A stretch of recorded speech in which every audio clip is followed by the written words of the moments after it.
welcome back to PacwestBigfoot.com. This is David, and this week we're going to go over a little encounter that I received from a frantic little family out of Northern California. Currently, they are having some investigation going on around their home. By the way, just so you know, some updates starting this week. I'll be doing some live interviews, and those will be for playback on either Friday afternoons or Saturday mornings. They'll be ready for you here on the website and also on the YouTube channel, so you can grab them there if you wish. Also, I have a mute button now, so you didn't hear me just cough just a second ago. There we go.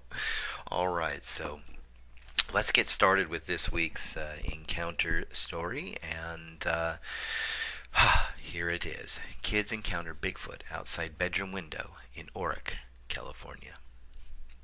Okay, the creepiest thing was for my kids to tell me they had an encounter with Bigfoot outside their window one night. Here is what it was and is happening on our property in Oric.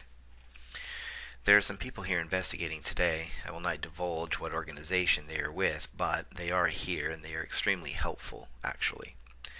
Here's what happened at first that led up to my children and I having a scary encounter with a Bigfoot outside their window one night, and what I really think was happening. And just so you know, these are not friendly forest creatures either.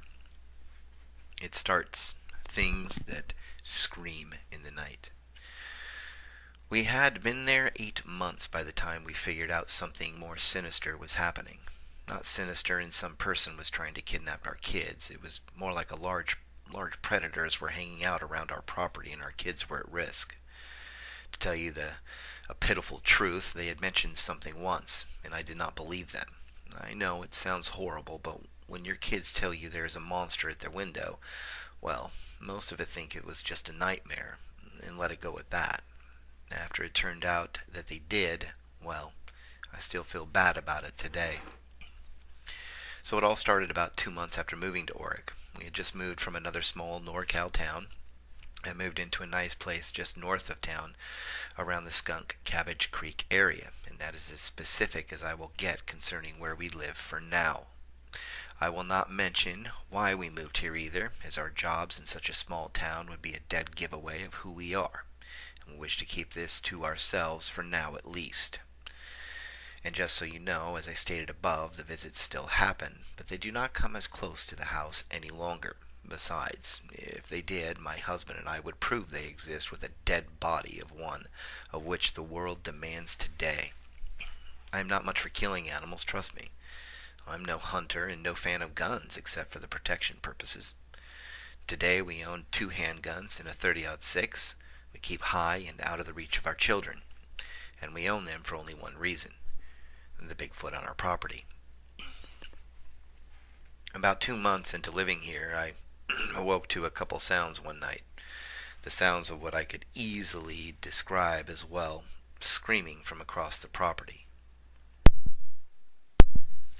I could tell they were coming from the far back part of the property. Actually, out past our property, we only have a few acres here, which is backed by a small open area lined on all sides by low-lying tree-covered hills. My husband heard them a couple of times as well over the next few weeks, but he told me they were from a mountain lion, so we decided to purchase a couple of guns at the time for safety out and about on the property with the kids. The screams would come and go for a few weeks or more, and we sat safely believing cougars were the reason, and that no such thing as a large ape-like apex predator was the cause. Not even close. The first face in the window. I remember that morning vividly now. It was the morning I regret even today. My kids came to me frightened, but I never thought it was real, that it was a literal monster was in their window. I am, and was back then, a very protective mama bear. Seriously, that I thought they were just making it up, one of them sharing a nightmare and the other old enough to know the difference between dreams and fact.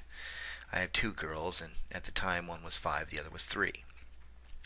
That morning, the 5-year-old came to me a little shaken up with a story of a monster looking in her window right at her. She told me it was bent over looking in. It had red eyes and it had hair like Daddy's face. Of course, my husband said Bigfoot was at her window, as a joke, one I did not laugh at. This was one of my babies, and I was not going to add to the fear. My husband is a light-hearted guy. He likes to joke a bit when things get complicated or rough.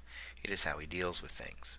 Me, on the other hand, well, I have to admit my sense of humor was missing from my particular gene pool. I remember patting her head, giving her a hug, and telling her it was just a dream. She looked at me as if it were the gospel, that it was, and the conversation ended. The screams get closer to home. It was late, around 11:12 midnight, when my husband and I were scared out of our sleep. It was louder, which meant it was closer, but this scream turned to almost a howl that was high-pitched and long-winded. It came from the back of the house near our bedrooms again, but like I said, closer to the house. Either that, or it is what they say. Bigfoot have large lung capacity and infrasound. My husband jumped out of the bed and looked out the window. He could not see anything. Even with a little street light out in the front of the driveway, the thick low fog this time of the year around the coastal region kept visibility to almost nothing. It would not be until morning that we would discover how close they were to the house. He woke up a little early that morning, my husband, and headed out the back door. It was about 20 minutes later that he came back through the back door and into the kitchen with a somewhat perplexed expression on his face. All he could come up with was that it was probably a hoax by some young folks nearby. What he found were large footprints. Well, 2 large footprints in the mud, and a flattened trail through the tall grass that led to the edge of the woods to the back of the property. Of course, he did not enter the woods for safety reasons, no gun or protection of any kind at that time. He did mention that they were rather large prints and looked very real, almost too real for his comfort. Just in case, he called the local authorities. He made no recorded report about it, just gave them a heads up, just in case the hoaxsters got too carried away. For the next week or two, the screams persisted far off, but not as close to the house as that night. But that would not last. Handprint on the window. With all the signs of someone or something visiting our property at night, the next time, a few weeks later actually, when my oldest daughter told me about the monster at the window had come back, I stood to attention that time and decided to take a look myself. I asked her what it looked like and what it was doing at the time. Cute as she is sometimes, she climbed on her bed, laid down, and started telling me about what she saw the night before. She said it was bent over looking through the window again. Its eyes were big and they glowed red, and she said it kept tapping the window and pushed on the edge of it a little bit. At that moment I started freaking out a bit as I looked over to see smudge marks on the window, close to the top edge of it. The windows are about an average height as far as from the ground to the top is concerned. So a person being bent over would make them pretty tall, I thought. Not too tall, but at least 7+ feet in stature. And that's pretty tall. Honestly, it were the smudges on the window that got me. And when I went out to take a look at them, I noticed impressions on the ground. I took it as footprints, but I could not be sure other than they were impressions of something heavy around the window. The smudges looked like palms. Maybe paws, I thought at first, but eventually my second guess was correct. My first guess was correct, and it was the guess I wanted most of all to be wrong. But as much as I wanted to believe they were paws, they looked like palms. No fingers, just the palms of a person. My husband tried to convince me they were paw prints, however. Maybe the jokesters leaving footprints and blasting the screams at night had a dog getting close to the house, too. It was too big, though, I thought to myself. The red eyes of Bigfoot. The screams faded away for a week or so, I remember, but the moment they were back, I decided to camp out a couple nights with the girls in their room. Like I said, a mama bear will do whatever is necessary for her little ones. My husband decided to crash on the couch watching ESPN each night, as I recall, with the rifle he just purchased under the couch, just in case. It was late, well past midnight on the second night of the sleepover with my daughters, and for some reason I was not sleeping well. As a matter of fact, I woke up with an almost frantic feeling. I looked up at the girls, and they were fast asleep. All seemed good, except for one thing. It was dark. Too dark in the room. The light from outside should at least be giving off some light into the room, I remember. I looked up, and there it was, leaning down into the window, staring right at me. A Bigfoot. A creature. A monster from legend I never, ever expected stood in real life right outside the window. It would take a moment before I grabbed the girls and ran out of the room screaming. I was there long enough to see my daughter was telling the truth, and that hurt me later on. Not believing her at first simply crushed me. As she had described to me before, this thing did have large reddish eyes, and I was also correct about how tall it was. However, I was off at least a foot. This thing had to be at least 8 feet tall. Hairy. I could tell it was hairy, but not how hairy. My husband would tell me how hairy they were himself later. It looked at me in a menacing way, I believe, slapped its knuckles or the back of its hand against the window, and disappeared into the night quickly. That was it. It just gave me a face of dislike, and it was gone. I grabbed the girls and ran screaming down the hall to the living room, where my husband was awake and wide-eyed, wondering what was happening. Before I realized it, my husband was out the door with his rifle in hand. I sat there with the girls in my arms on the couch until he returned, reassuring the oldest that everything was okay. Not that I truly believed they were, but I did not want my little girls upset and scared anymore. He came back in panting, but, being a pretty smart guy, not wanting to upset them anymore either, he did not start in on what he encountered outside at that moment. We left the girls asleep on the couch after a bit and went into the kitchen to talk. My husband said he saw it. Them, actually. He could only make out size and shape, as they seemed to move rather fast, and there was 2 of them. They stayed out of the direct light coming from the street light in the driveway. Tall, both of them, he said, were very tall, at least 8 feet, and one of them might have been a little taller than the other. He was pretty sure about them being hairy. They seemed to be covered with it, and there was no way in the world, he said, that they were people, as in human beings. I knew that for a fact myself. That face was not human, I told him. We had a friend on the police force, made one when we called with our concern earlier about someone on the property. Of course, we would not be putting in an official report. Besides, who would believe it? He did, however, tell us that this area has had these types of reports before, and that there was a somewhat local team of researchers out of Willow Creek in the Eureka area who would be willing to come up and take a look around if we wanted. To our surprise, he stated he believed they were real and did some background research on the subject in his spare time. But, as I said, he told us about the research group and that we could contact them ASAP. We did. We contacted them minutes later, in fact, after he left. However, after calling them, they would not be able to come for nearly 2 weeks, as they said they were currently investigating a hot spot at the moment. That was fine with us, and for added safety, my husband decided to take the gun out once every evening for target practice. Apparently, we truly believe this to this day, but it seemed to keep these things away from the house, or at least from coming too close to it after that. I am with those who believe that these things are rather intelligent. They know what guns are, and they have a certain respect or concern for them. Getting at my children. After the further questioning of my oldest daughter over the next few days, I have come to believe that these things, these animals, predators more like it, were trying to get at her, or both of them. I have heard of stories where kids go missing in the blink of an eye quietly in the woods, and that just freaks me out to no point. I've also heard of people simply going missing in general. Personally, I think these things were trying to figure out a way to get in and get them. My daughter said that they would tap on the glass and knock lightly on the wall, all the while making faces, scary faces as she put it.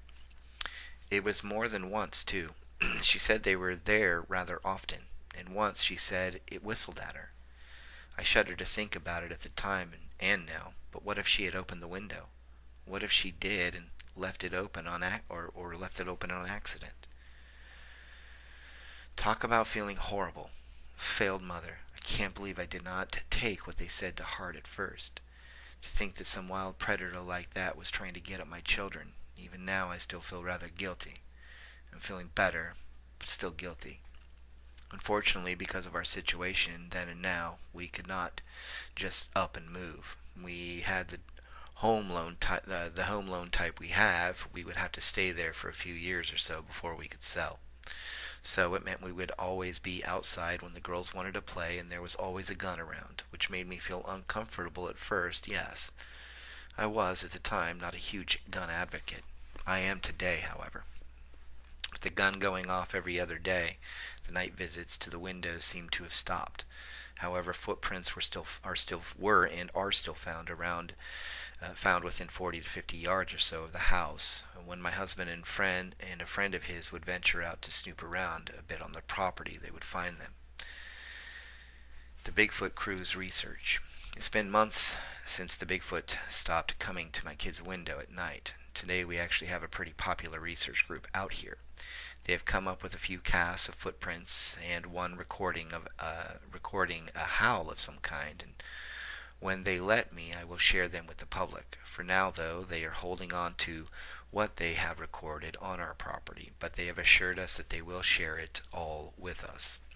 I am freaked out about all of this. I am still feeling guilty for not believing my daughters in the first place, and I am still trying to process the fact that these creatures actually exist. My husband and I decided to move the day we can sell this place. We just don't want to risk our children and ourselves with these Bigfoot predators running around the hills and on our property in Oric. Thank you. Saturday mornings, they'll be ready for you here on the website and also on the YouTube channel, so you can grab them there if you wish. Also, I have a mute button now, so you didn't hear me just cough just a second ago. There we go. Alright, so let's get started with this week's encounter story, and here it is. Kids encounter Bigfoot outside bedroom window in Oric, California. Not friendly forest creatures either. It starts things that scream in the night. We had been there 8 months by the time we figured out something more sinister was happening.